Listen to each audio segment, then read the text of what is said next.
Para todo sempre adoramos o nome do Rei dos Reis, o Senhor dos Senhores, o leão da tribo de Judá, Jesus Cristo de Nazaré. Olá, meus amados, tudo bem? Eu sou o Bispo Antônio Oliveira, falo a partir de Maputo, Moçambique, e o seu companheiro do estudo da Palavra de Deus. Agora vamos estudar na aula de número 187, Palavra Poderosa. É sempre uma grande alegria estarmos juntos estudando a palavra do nosso Deus. O tema que estamos tratando fala a respeito de família na sua terceira edição. Estamos trazendo uma abordagem sobre educação e cuidado com os filhos, continuando o que estávamos ministrando na aula anterior. Oramos ao Senhor e dizemos: te agradecemos, ó Pai, pois sabemos que a nossa casa é abençoada, sempre abençoada com a tua vida, com a tua presença, com o teu amor, com a tua alegria, com a tua paz e com a tua prosperidade. Ah, amados, continua concordando com a oração. Deus está operando. Cada dia olhamos para teu imenso amor, Senhor, para a tua misericórdia. E o Senhor nos mostra o caminho a seguir em cada circunstância.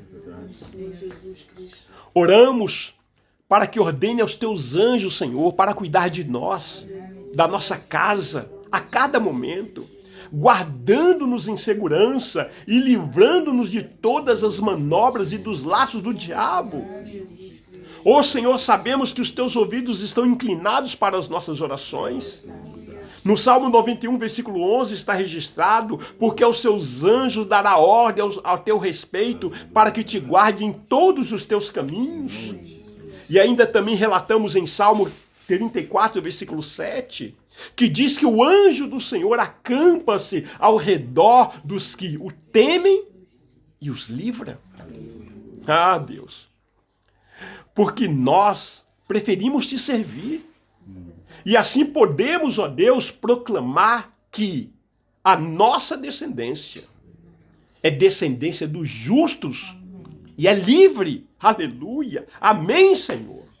Em Provérbios, capítulo 11, versículo 21, está registrado: o mal é evidente, não ficará sem castigo, mas a geração dos justos é livre. Aleluia. Provérbios 22, versículo 6, ensina a criança no caminho que deve andar. Ó Deus, manifesta essa palavra no nosso ímpeto, no nosso interior, e ainda quando for velho, não se desviará dele. Ó Deus, cumpre a tua palavra, vela por ela na nossa vida.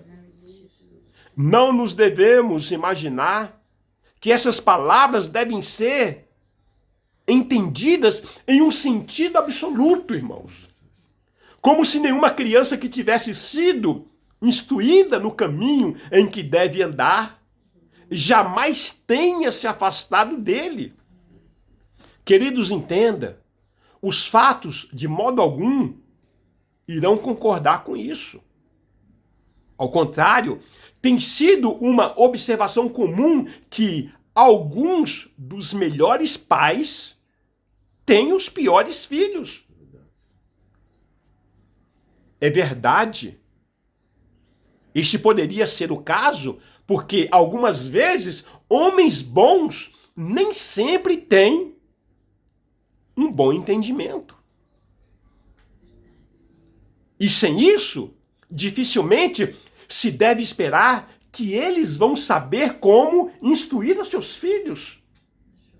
Além disso, além do mais, estes que são, em outros aspectos, homens bons, têm frequentemente muito mais comodidade, de temperamento, de modo que eles não vão restringir seus filhos do mal. Além do que, o velho Eli, o que ele fez? Quando ele disse gentilmente aos seus filhos: não, meus filhos, o relato que ouvi de vocês não é bom.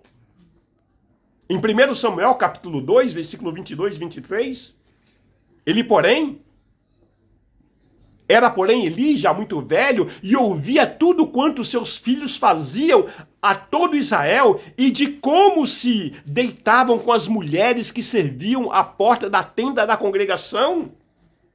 E disse-lhes: por que fizestes tais coisas? Pois de todo este povo ouço constantemente falar do vosso mau procedimento. Amados, em toda a sabedoria da educação cristã, há uma coisa de fundamental importância que podemos afirmar, com toda a convicção. A vontade dos pais está para o filho pequeno como no lugar da vontade de Deus. Entendeu? Portanto, cuidadosamente os ensine a se submeterem a isso, enquanto são crianças, para que eles possam estar prontos a submeter-se à vontade de Deus. Porque se você não implantar nos seus filhos esse princípio, terá um grande desastre quando forem homens. Terá grande resistência. Nunca, de maneira alguma, dê para a criança alguma coisa pela qual ela chorou. Porque é uma observação verdadeira. E se você, veja bem, pode fazer esse experimento tão frequentemente quanto lhe agradar, por exemplo, né, que se você der a uma criança o que ela pede pelo fato dela ter chorado, ela certamente vai continuar chorando para conseguir aquilo que quer. Mas se eu dou a ela, quando ela chora, ela irá gritar o dia todo, se eu não der. E se ela fizer isso? Será culpa tua. Você acostumou mal. Uma vez que está em seu poder, evidentemente, impedir a fazer isso, a ter esse comportamento. Porque nenhuma mãe precisa suportar um filho gritando alto o dia todo. Depois que ele tiver passado do primeiro ano de vida. Criança a partir de 1 ano já entende isso. Porque é impossível impedi-la. Assim muitos supõem, mas trata-se de um completo equívoco, evidentemente. Eu sou testemunha exatamente do contrário. E assim muitas outras são. Muitas pessoas sabem disso. O fato de uma mulher ter 10 filhos, o certo que cada um tenha vitalidade o suficiente e ainda assim a nenhum deles é permitido gritar depois que tiver 1 ano de idade. Fique tranquila, amada. Corrija. Porque nenhum vigor deles será comprometido ou os tornarão incapacitados para alguém ou para alguma situação na vida em que eles estiver caminhando. Isso, portanto, pode ser feito por algumas mulheres de bom senso, que pode, por meio disto, evitar a si mesma uma abundância de problemas. E prevenir aquele barulho desagradável aos berros das crianças, jovens, que podem ser ouvidos debaixo do telhado dela o dia todo. O filho insistindo. Mas eu admito que ninguém, a não ser uma mulher de juízo, será capaz de efetuar isso, né? Uma mulher de tal paciência e resolução que somente a graça de Deus pode dar. De qualquer modo, isso é sem dúvida o caminho mais excelente.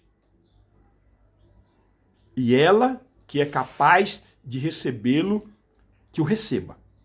Veja bem, você é responsável pela educação dos seus filhos.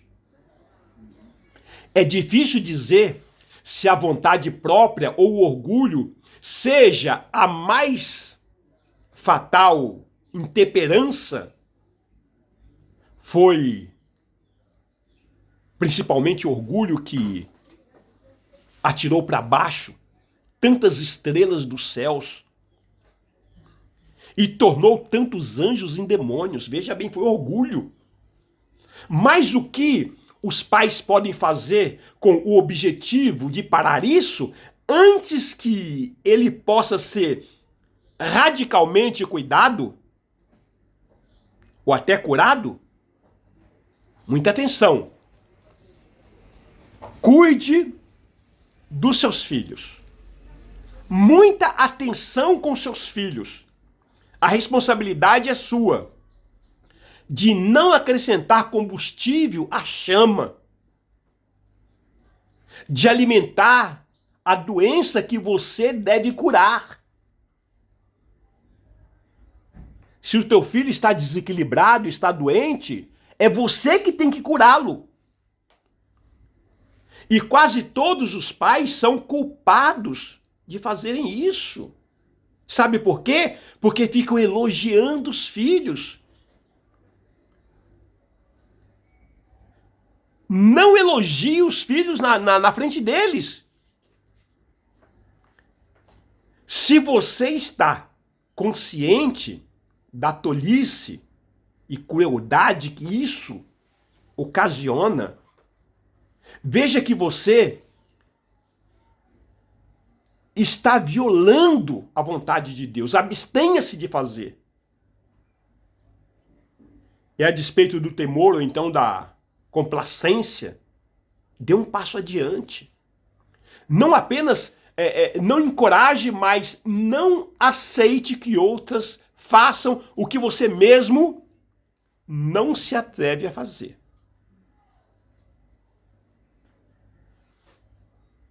Poucos pais estão suficientemente atentos a isso, entenda bem. Não tem estrutura. Pelo menos suficientemente resolutos a praticar isto. Parar cada um na primeira palavra dos que forem elogiá-los na frente deles. Amados, mesmo esses que de modo algum estariam solícitos ao elogio próprio, todavia não hesitariam de estarem solícitos ao elogio dos seus filhos. Sim. E isso na frente deles. Reflitam. Isso não é espalhar armadilha para os pés deles? Este não é um incentivo grave ao orgulho, mesmo se eles forem elogiados pelo que é verdadeiramente louvável? Não é duplamente danoso se eles são elogiados por coisas não verdadeiramente elogiáveis? Coisas de uma natureza indiferente, como razão, boa conduta, beleza, elegância, vestuário? Isso estou sujeito não apenas referir os corações deles, mas sim entendimento também. Isso tem uma tendência manifesta à direita a infundir orgulho e insensatez. Juntos isso. A perverter ambos o seu gosto para trazer um julgamento. Ensinando assim a valorizar o que é histérico e é refúgio aos olhos de Deus. Amados, entenda o seguinte: elogiar uma pessoa é roubar a Deus, porque toda honra e toda glória pertence ao Senhor nosso Deus. Até a próxima. Amém.